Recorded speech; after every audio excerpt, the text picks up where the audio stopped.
Greetings, Debbie Morton here, and in this video I am going to be talking about what I think is just one of the most magical places I have ever been, and it is a place called Anakeesta that is located at the very top of a hill in Gatlinburg, Tennessee. I have been a nomad now for a year and a half, and Anakeesta is actually the reason I became a nomad, and I'll tell that story at the end. In this video, I'm not going to tell you everything to do and see when you're in Gatlinburg or Pigeon. I'll give you just kind of an overview of my thoughts about them both, but specifically I want to share with you what's at the top of Anakeesta that I think is fun and magical for everyone who visits. And in my most recent visit to Gatlinburg, I also had an encounter with a bear, so I'll share that as well. First off, if you're thinking about a vacation to the beautiful Smoky Mountains, Gatlinburg and Pigeon Forge are a great option. There is so much to do. The two towns are close to one another. They're maybe 10 miles apart, maybe a 20-minute drive, and there are trolleys that run between them. There are also trolleys that will take you around both. Gatlinburg is walkable. It's maybe 3 blocks of a lot of different shops and restaurants, and you can do moonshine tasting, you can buy t-shirts. There's just a lot to do in a small area. There is some stuff for kids. I think there's an aquarium there, and of course there's Anakeesta, which I'm going to be sharing a little bit more about. Pigeon Forge is a little bit more spread apart, but there's probably more things to do for the younger crowd. There's several downhill coasters. There's one in Anakeesta, which I'll talk about, but there's several different downhill mountain coasters. There's lots of adventure type parks and rides and interactive type museums that are great for family entertainment. And so Pigeon Forge, I think, has a lot more actual interactive activities, yet they are much more spread apart. So I want to talk a little bit about Anakeesta. If you are in the area, I cannot recommend enough to pay the ticket. Then you take a chairlift, and they also have enclosed cars if you don't want to sit in a chairlift or if you're not able to get on and off a chairlift. But you get to the top of this hill or this mountain, and you're looking out over the Smoky Mountains, and it's just amazing. There are shops and restaurants and several different places where you can grab an adult beverage, but there's also a lot of interactive things that you can do.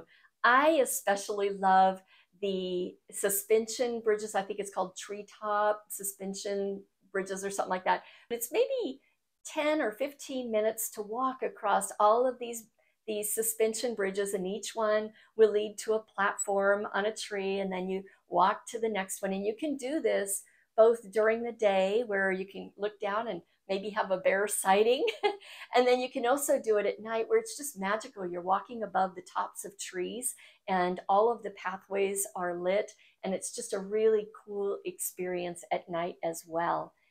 There's also a lot of different tree houses that you can walk through, and it's fun for both adults who kind of want to be a kid again, and it's also fun for kids. So there's a lot of different activities in Anakeesta, both for adults and for children, just to explore, just to tap into your childlike nature and just have fun again.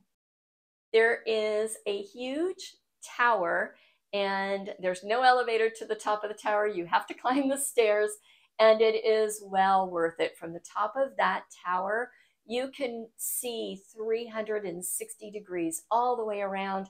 It's just a beautiful, spectacular view looking down over the Anakeesta Park, but also out into the Smoky Mountains. And so while you're there, I highly encourage climbing up that tower. It's a grunt, and it's worth it. If you're into wild and crazy rides, I went on 2 mountain coasters during my recent trip to Gatlinburg and Pigeon Forge. The first one I rode was called Goats on the Roof, And it is a really cool place where they have a lot of goats. And yes, there are goats on the roof of this place, but they also have a mountain coaster. And I think the coaster lasts about 9 minutes, and it's a lot of fun. It can be as wild as you want it to be. I like pushing the lever full forward and just enjoying the experience. And this one it's fun and it's thrilling, but it doesn't give you whiplash. And like I say, it's about 9 minutes, and it's a great ride down the hill, beautiful vistas. So Goats on the Roof is a great place to ride a coaster, and that is in Pigeon Forge. I also did the coaster that is at the top of Anakeesta, and that one is one wild and crazy ride. So if you decide to do that coaster, just know that it is much shorter, and I'm not kidding. You are flying down that hill. I like to push the lever full forward when I'm going on these mountain coasters. I couldn't on this one. It goes around the corners so fast that I actually came away with just a couple of little bruises on my hips and my legs because I was trying to steady myself in the car. I'm imposing a video of me coming down the hill. They do record you. However, when you're getting on the ride, they tell you that the camera may or may not work. And when I asked the attendant why some of them don't work, he said they get pretty beat up on this ride. And that probably should have been the indication to me how wild this ride would be. I'm going to tell you the life-changing thought that I had when I was at the top of Anakeesta in a minute. But I also want to share a story of the bear. There are bears in Gatlinburg. You are warned about them. When you check into hotels, they let you know, definitely don't put any food out for the bears, but also report to the hotel if there's a bear on the property.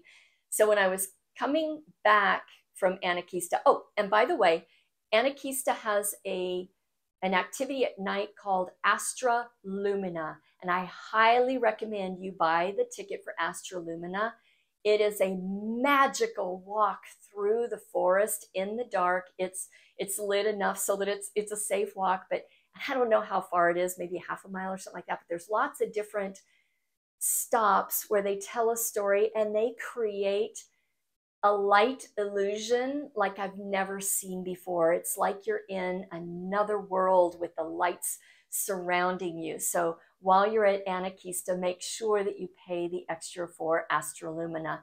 And I did that, which meant at the end of the night, it was about 9:30 at night, and I did feel safe walking back to my hotel, which was not too far away from the downtown area. But as I was walking through town, there was like a crowd gathered, and there was a bear in between two buildings. And it wasn't very long. The police, and I couldn't get a photo of it because he was kind of hidden in the shadows of these two buildings. But the police shined a light, made some noise, and pushed the bear out the other direction. But it alerted me, like, I need to be really conscientious because I am in bear country and I'm walking back to my hotel.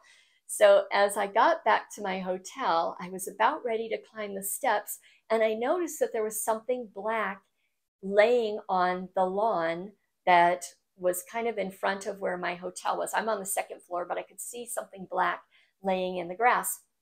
So I went up the stairs and I looked down, and sure enough, it was this beautiful bear. He had some sort of snack that he was chewing on. He had no interest in me whatsoever, but he was just laying there and enjoying his snack. And so I did call the front desk and I said, if I remember right, you said you wanted me to let you know if I saw a bear on the property. Well, there's a bear on the property. And this bear, literally, if you were coming out of the first floor, it would have been like on the lawn just right in front. And so it was pretty cool to watch the hotel management staff or security came around and banged on a pan, and the bear went, walking off. This was maybe about 10 o'clock at night. And so there are bears in Gatlinburg and Pigeon Forge, and I guess we coexist with them, but you do have to be aware of them. And having a bear sighting was really exciting for me. Hopefully this has been a little bit helpful for you if you're thinking about going into the Smoky Mountains, if you're thinking about visiting Gatlinburg or Pigeon Forge. And if you're there, by all means, why a trip to Anakeesta is worth it. I want to share why Anakeesta is so magical for me.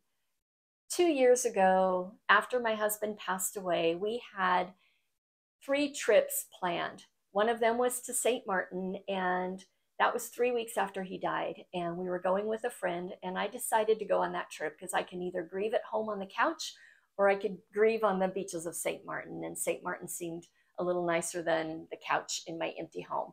And so I did do that trip. The following month, John and I were going to Williamsburg, Virginia with another couple.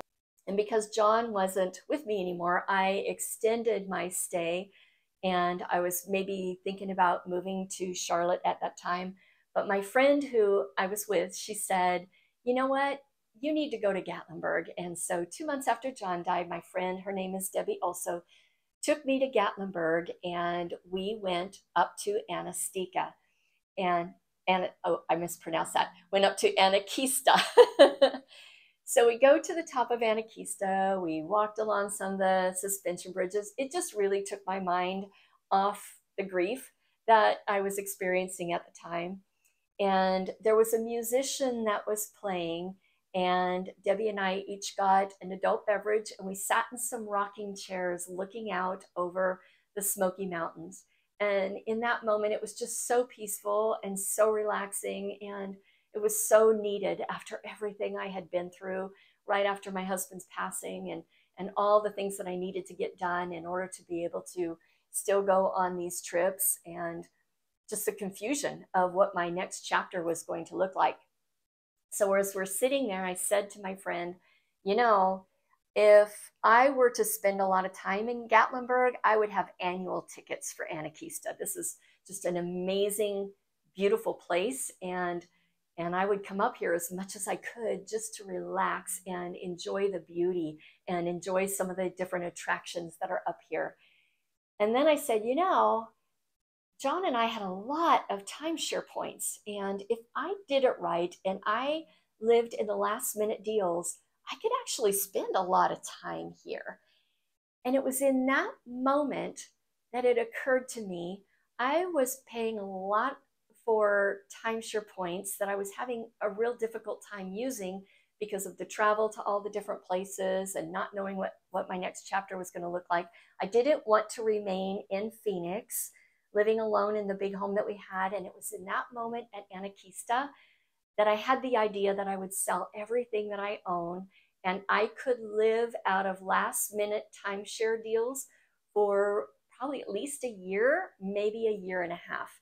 And I remember when we came down off the hill and we went to our resort, we were staying in my timeshare resort, and I logged into my timeshare back office. I'm like, I think I could do this. And it was in that moment that I set the wheels in motion to sell everything I own and travel around the world, living pretty much out of my car. I stay in timeshares. I'm on cruises. I don't live out in my car, but I travel with my car, and I just leave it in long-term parking if I'm traveling overseas. I want to share that story because sometimes we just don't necessarily think outside the box. We might feel stuck in a situation, and I was really feeling stuck in a situation. I had no idea what my next chapter was going to look like. But when you keep an open mind, a mind that's open to everything and attached to nothing, you can create an amazing next chapter. And that's exactly what happened for me in Anakeesta. So the last couple of months, I have been traveling around. I went to Savannah, Georgia. I went to Bowling Green, Kentucky, and I spent a little time in Charlotte, and I went back up to Anakeesta. It was really high on my list. I just wanted to go back to that magical place where it all began. Thank you for staying to the end of this video. If you found it entertaining, you got value in any way, I would appreciate it if you would hit that subscribe button. This channel isn't all about travel. I do share some travel videos. They do take a long time to edit and put together. I also just want to inspire people. If you're going through something difficult, there is a way that you can create a next chapter that is the life that you have always dreamed of. And sometimes we have to step outside the box to do that. And so I bring you a lot of information on this channel about mindset, about the business that I work that allows me to live this lifestyle, and some of the different travels that that I partake in. So with that, I appreciate any comments that you want to leave below, and like this video, and I will see you next time.